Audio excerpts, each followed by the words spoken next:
Hi, this is a 1934 Emerson Seagull desk fan.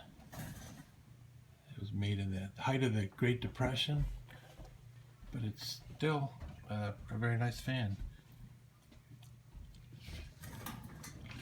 So I checked the wiring. I reconnected the plug.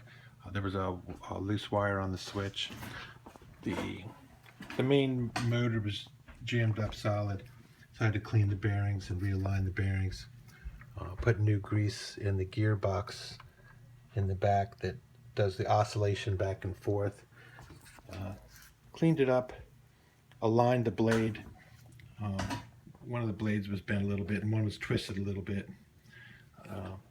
just to make it run smoothly. But it's a very nice little desk fan. I like it. So there it is. The Emerson Seagull.